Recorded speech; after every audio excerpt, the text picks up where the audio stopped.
Guys, welcome to my channel. My name is Damon, and today I'm going to be talking about my watch collection journey and what has changed so far, and just my overall thoughts on my watch journey.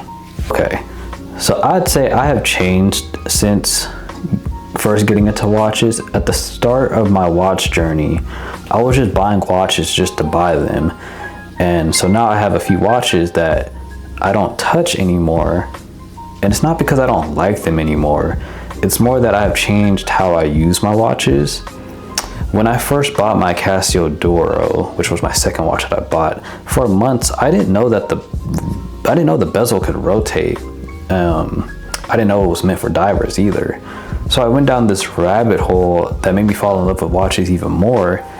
That they're not just jewelry, that they're actually tools that you can use for different purposes. So before getting into what I've added to my collection, these are the watches that I like to call my big three. These are the watches that get the most wrist time out of my collection at this moment. And right now I'm in my NATO strap phase, so I got them all on NATOs just to change up the look of the watches.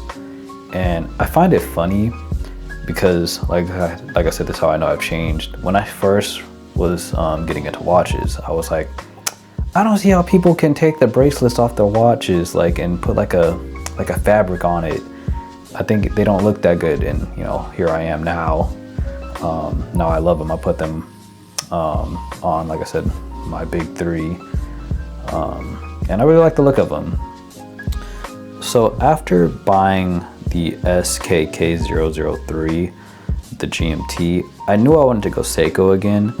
And after finding out that dive watches are my favorite style of watches, I decided to pick up the Seiko SRPD51. I decided to go and get this watch in blue opposed to black. I'm trying to just get out of buying black watches, and blue is my favorite color, so I think blue going forward might just be the color I choose for some of my watches, just to give my appearance more color and just more personality. But yeah, this is my daily watch now.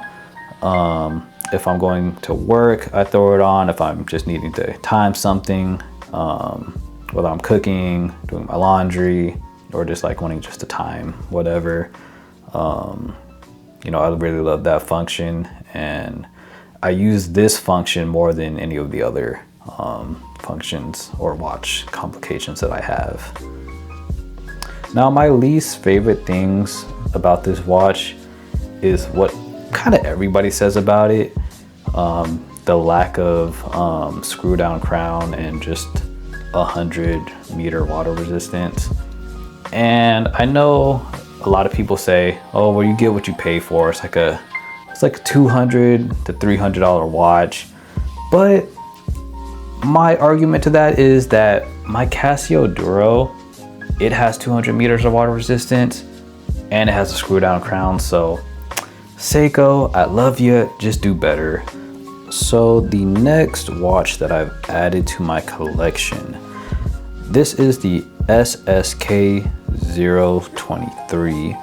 It's actually funny, when I went to go buy the SRPD51, I seen this one in the case, or not this exact one, but I seen this watch in the case, and I kind of got an itch for wanting to try something else. Typically, I don't go for field watches,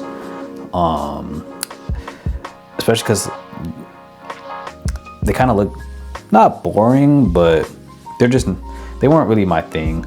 But after seeing this one in the case, I was like, damn, I kind of want to try that. But I could not justify spending another $400 on this one. So luckily for me, my coworker that same day bought a Seiko 5 GMT, not the kind of like the one I have, but a different white variant of it.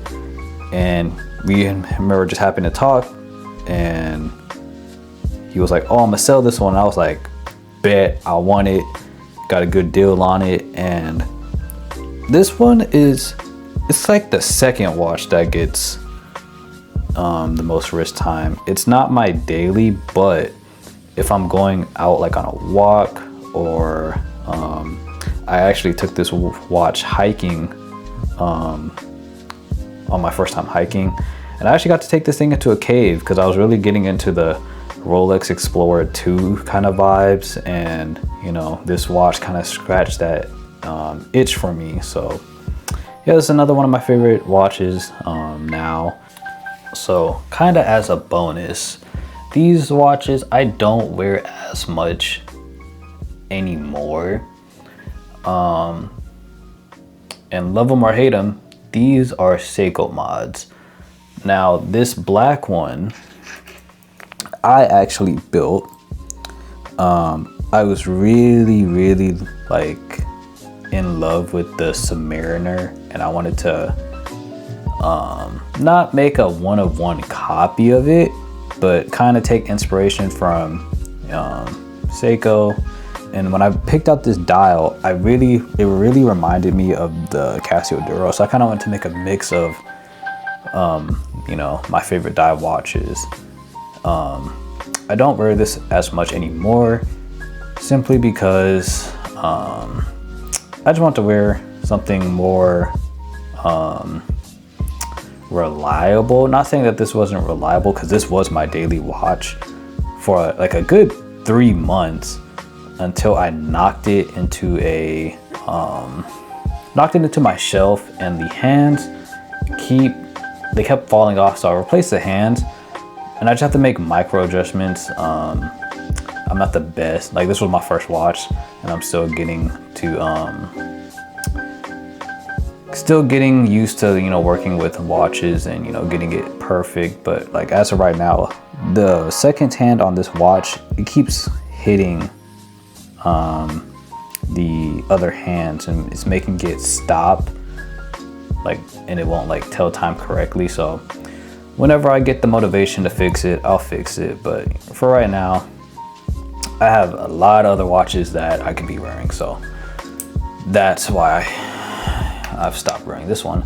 This watch I actually bought from my coworker as well when I bought the Field GMT, just as a bundle. This one I don't wear as much. Maybe if I'm wearing like green scrubs at work, I'll throw this one on just to color match, and that it has the, you know, dive bezel.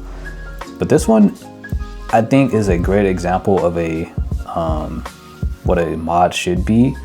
Not a one-of-one, but, you know, has inspiration from, you know, a green Submariner. But I really like that this one has the Tudor hands, or the snowflake hands, I think that's what you call it. I feel like that's very unique, and I really like it. And whoever built this watch, whatever materials they use or case, it's really like good. Like, it's more shinier, and it feels more kind of heavier than, you know, this one that I built. So I'm very curious on where he bought these parts from. But that's just kind of a bonus round of, you know, what else I've added to my collection. Like I said, don't wear them as much, but, you know, they're still pretty cool watches. Okay, so that concludes on what I've added to my watch collection. I will say I've reached like a crossroad on where I don't really know where to go from here with my watch collection. When I first bought my Seiko GMT, I thought that was gonna just be it. In terms of, you know, that's the most amount of money I would want to spend on a watch. It's like $400 to $500. But now I'm looking at, you know, possibly buying a Tudor, whether it be a Black Bay or a Tudor Pelagos. And it just got me thinking, like,